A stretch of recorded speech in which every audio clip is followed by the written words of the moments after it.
Class चल रहा था 6 मार्च 1968 बुधवार को पहले पेज के मध्य में बात चल रही थी कि बाबा ही सर्व पाप आत्माओं को सदगति देने वाला है। तो बच्चों को बाप ने समझाया है कि सदगति तो होती है परंतु मोक्ष तो कोई को नहीं मिलता कि सदा काल कोई मुक्त हो जाए।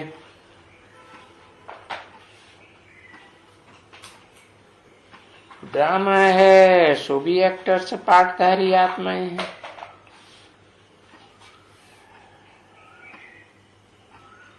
अब आत्माओं का तो ज्ञान मिला ना बच्चों को कि आत्मा तो बहुत छोटी है।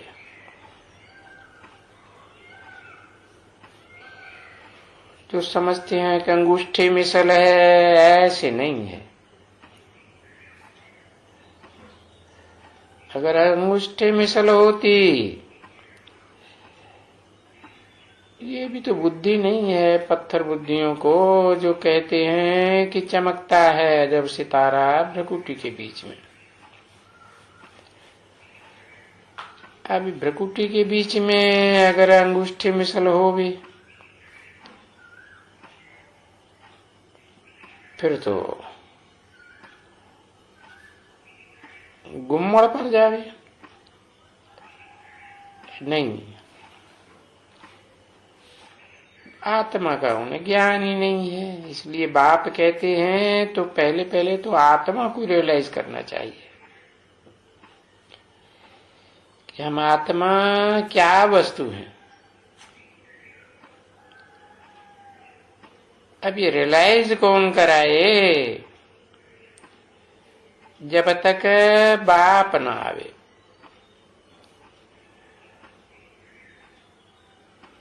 तुम बच्चों को भी पहले मालूम था क्या कि आत्मा क्या चीज है?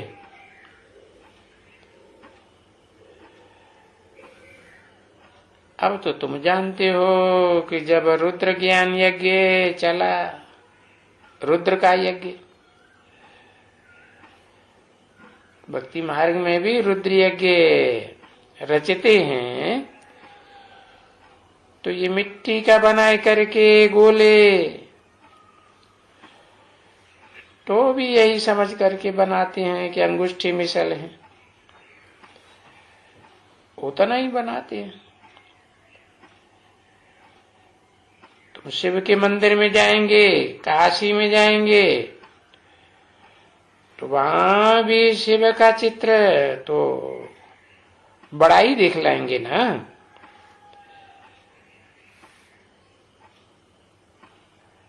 बाकी है तो सब इतना छोटी सी बिल्ली, और वो तो फिर वही बड़े बड़े एक जैसे ही बनाएंगे, छोटे बड़े नहीं बनाएंगे। अरे ये मनुष्य तो छोटे बड़े होते हैं, बाकी आत्मा तो कोई छोटी बड़ी नहीं होती है ना।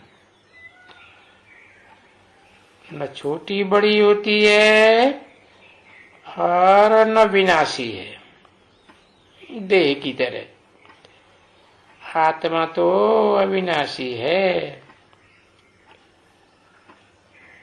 तो अभी ये बाप तुम बच्चों को बैठ करके समझाते हैं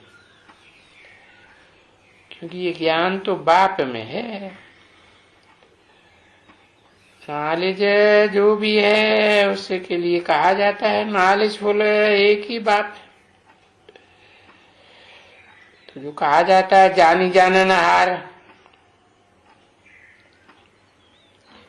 उसका अर्थ निकाला है नॉलेजफुल।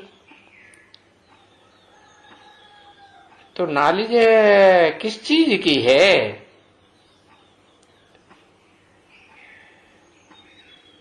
बीज को क्या नॉलेज होगी?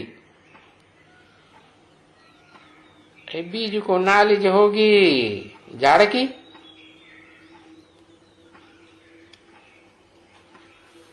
देखो गाया भी जाता है कि बाबा मनुष्य सृष्टि का बीज है। तो अभी बीज को तो कहा ही जाता है नॉलेजफुल। ये अंग्रेजी अक्षर अच्छा है, जिसे समझते हैं कि उनमें नॉलेज है। और नॉलेज पढ़ाई को ही कहा जाता है, ऐसे नहीं है।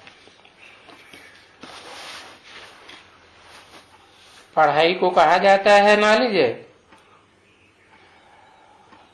और पढ़ाने वाला सुप्रीम टीचर भी है।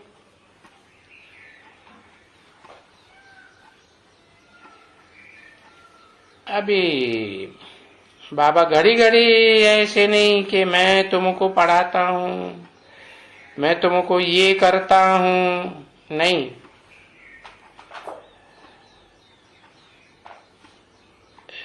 तो मैं करता तो हूँ। अच्छा, फिर ये ब्रह्मा क्या करते हैं? देखो उनका तो नाम निशान भी गुम हो गया।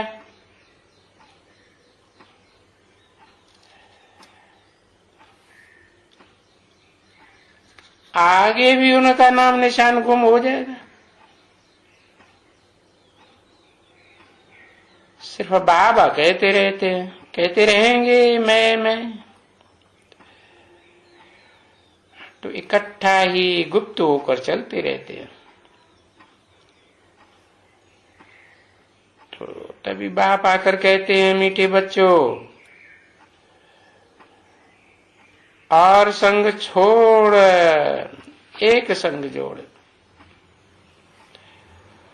अभी तो बाप जानते हैं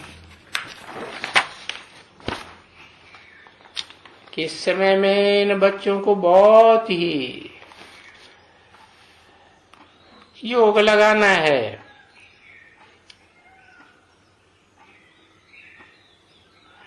जानते हैं कि ये मम्मा है, बाबा है। दुनिया में तो काका, चाचा, मामा। तो फिर बताते हैं कि इनको नहीं याद करना। तो बच्चे भी कहते हैं, हाँ बाबा आप ही सब कुछ हो।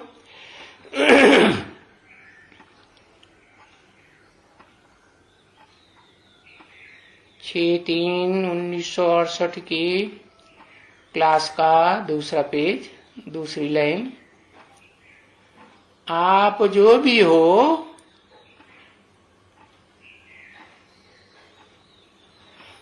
ये जो मामा, काका, अति, फलाना, पति वगैरह, ये सब प्यार तो देते हैं इस समय में। जबकि रावण राज्य है ना, तो बाप तो बताते हैं, इनका प्यार तो प्यार नहीं है। अरे वो तो जैसे एक मार है। देखो वो स्त्री पुरुष का प्यार होता है, क्या करते हैं, एक दो को मारते हैं ना। बाप कहते हैं ये काम महाशत्रु है।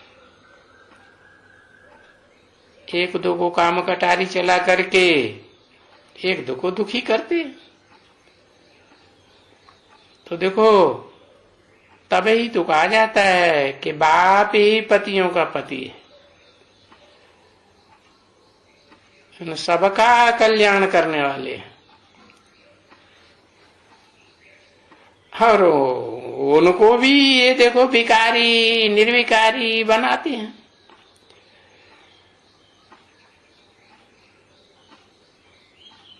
तो जानते हो बच्चे कि बरोबर बाबा ही हमको ऐसा बनाते। नहीं तो दुनिया में तो कोई को कुछ भी पता नहीं है। तुमको भी आगे कुछ भी नहीं मालूम था ये लक्ष्मी और ये नारायण है कि इन्होंने इतना ऊंच पद किस कर्म से पाया, क्या कर्म किए, ऐसा कौन सा ऊंचा कर्म किया जो इतना ऊंच पद पाया। विश्व का राज्य किया, फिर देखो आज तक पूजते रहते हैं। तो भाई इतना इनको किसने बनाया, तो दुनिया में तो कोई नहीं जानते। कोई से भी तुम पूछ सकते हो, ऐसे नहीं कि नहीं पूछते हो। जब मंदिर में जाते हो तो उनको ये तो बोलो कि ये जो लक्ष्मी नारायण का तुम बैठ करके पूजा करते हो, मंदिर बनाते हो, और ये तो तुम जानते हो कि बरोबर ये सतयुग के यानी विश्व के, उस समय और तो कोई धर्म नहीं था ना। हाँ, जबकि ये विश्व के मालिक थे। इनको विश्व का मालिक किसने बनाया, क्वेश्चन तो उठेगा ना। जैसे ये बैरिस्टर हैं, जज हैं, वगैरह वगैरह, ये इतने जज बैरिस्टर कैसे बने? भाई एजुकेशन से बने। तो देखो ये भी तुम जानते हो कि एजुकेशन से बने हैं, नॉलेज से बने हैं। तो देखो नॉलेज जो गाई जाती है ना कि नॉलेज सोर्स ऑफ इनकम, तो देखो इनकम कितनी है। अरे तुम बच्चों को कितनी इनकम मिलती है, कितने साहूकार बनते हो, और फिर इसके लिए पवित्रता भी तो चाहिए वहां है। और पवित्रता के बगैर तो वहां नई दुनिया में हो ही नहीं सकते। इसलिए उनको कहा जाता है, अंग्रेजी में भी कहा जाता है वाइसलेस वर्ल्ड, और इसे दुनिया को तो कहा जाता है विशियस वर्ल्ड, यानी पतित दुनिया, और वो पावन दुनिया। तो पतित कहो, पलीति कहो, बात तो एक ही है। तो देखो तुम तो पावन बनते जाते हो। पलीति थे, अभी तो तुम पावन बनते जाते हो। जब पूरे पलीति बन जाते हो तो पावन बन जाते हो, और पलीति से जब पावन बन जाते हो तो तुमको वहां सभी पावन ही पावन मिलते हैं, कोई भी पतित नहीं मिलता। इस समय में तो तुमको सभी पावन तो नहीं मिलेंगे ना, क्योंकि यहाँ तो सभी बच्चे पुरुषार्थी हैं पावन बनने के। अगर आज पुरुषार्थी नहीं भी हैं तो जो नहीं है वो कल पुरुषार्थी बन जाएंगे, क्योंकि पुरुषार्थ तो सब तो नहीं अभी करते हैं ना, आगे चल के करने लग पड़ेंगे। और पुरुषार्थ करने के लिए ही यहाँ आते रहेंगे, थोड़े थोड़े आएंगे, क्योंकि ये तो सृष्टि झाड़ है ना, तो झाड़ को तो वृद्धि पाना ही है। जो भी पत्ते हैं यहाँ है आदि सनातन देवी देवता धर्म के, वो फिर हिंदू बन गए हैं, पलिती बन गए, पतित बन गए।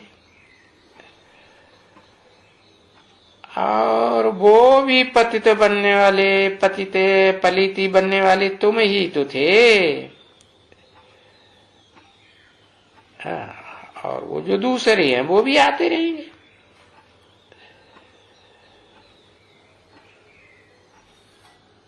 और क्योंकि ये तो स्कूल जो है भाई, इसको यूनिवर्सिटी कहें, तो कोई को मालूम थोड़े ही है कि ये कोई गॉड फादरली यूनिवर्सिटी है।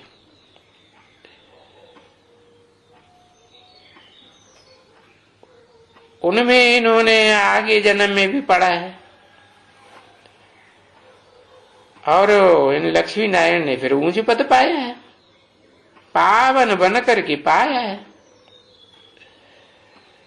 ये तो किसको भी नहीं मालूम है, और किसी की बुद्धि में भी जरा भी नहीं है। तो बाप बैठ करके मीठे मीठे बच्चों को इतना अच्छे रीते अच्छा सा पढ़ाते हैं और बोलते हैं, जब मैं इतना तुम बच्चों को सुख देता हूं, मेरे अलावा और तो कोई तुमको इतना सुख देने वाला है ही नहीं। सब ही तो इस दुनिया में दुख देने वाले हैं ना यहां, और इसको तो कहा ही जाता है दुख धाम, नाम ही इसलिए पड़ता है। तो ये सारा ड्रामा का राज बैठ करके बच्चों को समझाते हैं कि बच्चे ये तो एक खेल बना हुआ है। किस बात का खेल है? सुख और दुख का खेल है। फिर पहले सुख पीछे दुख, सुख भी आधा कल्प और दुख भी वो आधा कल्प। परंतु ये सुख कौन देते हैं? बाप देते हैं। अभी भी दुख तो बाप नहीं देंगे ना, बाप को तो दुखदाता नहीं कहा जाता, सुखदाता कहा जाता है ना। तो ये तो मनुष्य कहते हैं कि सुख दुख ईश्वर ही देता है। अब ईश्वर आकर कहते हैं, ये तो मेरे ऊपर कलंक लगाते हैं कि मैं किसी को दुख देता हूं। मैं कभी भी किसी को दुख नहीं देता हूं। है मेरे लिए तो को ये बात कही जाती है मेरे लिए कि दुख हरता सुख करता, तो मैं तो कभी भी किसी को दुख देता ही नहीं हूं। मनुष्यों को ये मालूम ही नहीं है कि ये दुख कहां से आते हैं।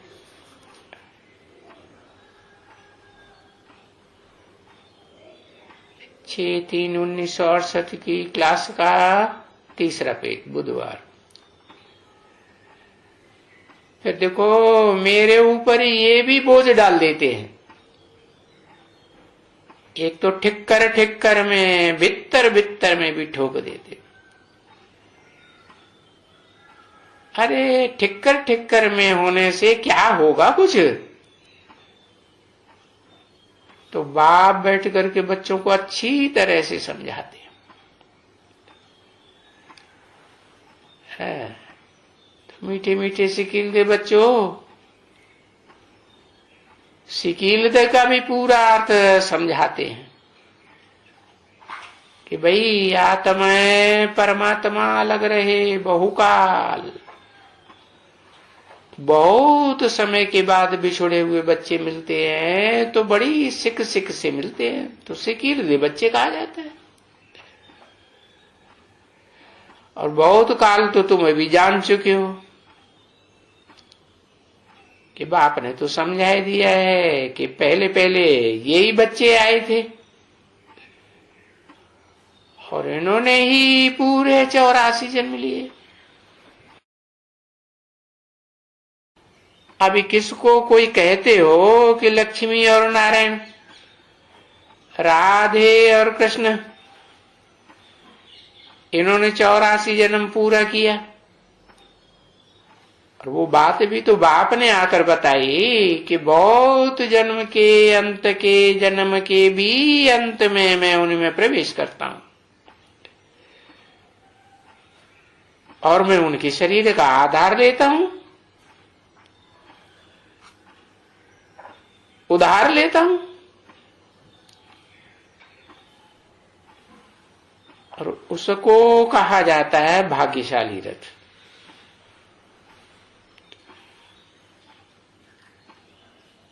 जिनके शरीर का आधार लेता हूं और उधार लेता हूं, उनको भाग्यशाली रथ नहीं कहा जाता,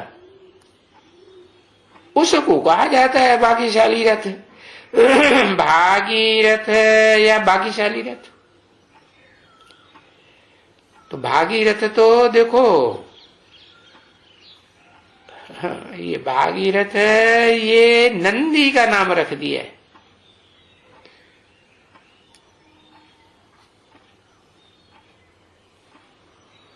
अभी भाग्यशाली रथ है, उनमें बाप कहते हैं मैं प्रवेश करके और बच्चों को बैठ करके मनुष्यों से देवता बनाता हूं,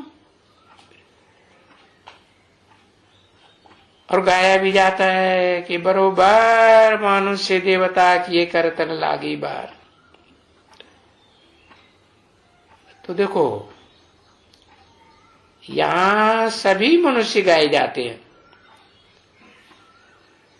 सत्युग में ये देवी देवताएं गाए जाते हैं। इनको सिर्फ मनुष्य नहीं कह सकते हैं, नहीं, क्यों नहीं कह सकते है? वो अपनी कोई मनमानी थोड़े ही करते हैं। मन तो चलायमान मनुष्यों को होता है, और ये तो देवी देवताएं हैं, ये कोई चंचल बुद्धि चंचल मन वाले थोड़े ही है। हाँ, भले सिख लेने की मनुष्य की है जरूर है, परंतु इनमें पेशेंस बहुत है। पेशेंस होने के कारण इनको देवता कहा जाता है। तो देखो, मनुष्य कोई भी घर में होते हैं और अच्छा चलन चलते हैं तो बोलते हैं जैसे कि ये देवता है। इनका स्वभाव जैसे देवता जैसा है। तो देवताओं की महिमा बड़ी भारी हुई ना। परंतु देवताओं का स्वभाव, देवताओं को किसने ऐसा बनाया, कब बनाया, ये स्वभाव किसने कब दिया, और वो देवताएं गए कहां, ये तो दुनिया वालों को बेचारों को कुछ भी मालूम ही नहीं है। और तुम बच्चों को तो अभी मालूम पड़ा है कि वो ही जो देवताएं थे, हम सूर्यवंशी थे, वो पुनर्जन्म लेते लेते नीचे उतरते उतरते क्षत्रिय बने, वैश्यवंशी बने, भिन्न भिन्न नाम रूप आकर के यहाँ लिए, नीचे गिरते गिरते सांवरे बन गए, काम चिच्छा पर बैठ करके काले बन गए। इसलिए देखो, कृष्ण को भी कहते हैं श्याम सुंदर, तो जरूर पहले श्याम था ना, फिर बाप ने आकर के सुंदर बनाया तो नाम रख दिया श्याम सुंदर। किसका है?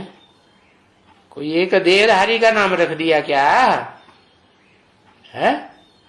नहीं, वो तो आत्मा की बात है। वो आत्मा एक ही है जिसने पहले श्याम शरीर धारण किया हुआ था, काला, फिर बाप ने आकर उस आत्मा को सुंदर बनाया। तो देखो, उसे एक ही जन्म में वो श्याम से सुंदर बन जाता है। और इसमें लिखा हुआ है, तो जब इसमें लिखा जाता है श्याम सुंदर, और फिर उनकी हिस्ट्री लिखी जाती है 84 जन्म की हिस्ट्री, तो मनुष्य बिगड़ते। अरे ये कृष्ण भगवान 84 जन्म कैसे लेंगे? लेंगे क्या? है? अरे भगवान, कृष्ण भगवान 84 जन्म, ये है तो वंडरफुल खेल ना। तो जरूर जो पहले आएंगे वो ही अंत तक आ पाएंगे। बहुत जन्म तो जरूर लेते होंगे और पहले आए होंगे। पहले आएंगे सो दूसरे जन्म लेते जाएंगे। देखो, पुनर्जन्म तो जरूर मानते हैं सभी। हाँ, कोई धर्म वाले नहीं मानते हैं, आगे चल के सभी मानने लग पड़ेंगे। ऐसे नहीं है कि बीच में कोई पुनर्जन्म शुरू कर देता है। अरे पुनर्जन्म होता ही है शुरू से। जो बाप बैठ करके कहते हैं बहुत जन्म के अंत के जन्म में वानप्रस्थ में आता हूं और मैं उन्हें में आकर के प्रवेश करता हूं। ऐसे नहीं कोई एक की बात है। हाँ, एक मुकर्रर रथ में प्रवेश करता हूं तो भी यही तो कहेंगे कि इससे सिद्ध होता है कि सभी पुनर्जन्म लेते ही रहते हैं। कि बाबा ने समझाया, कोई मैक्सिमम कोई मिनिमम, कोई तो बहुत लेते हैं, कोई थोड़ा लेते हैं। अभी तो ये बच्चों को ये नॉलेज बहुत अच्छी मिल गई है।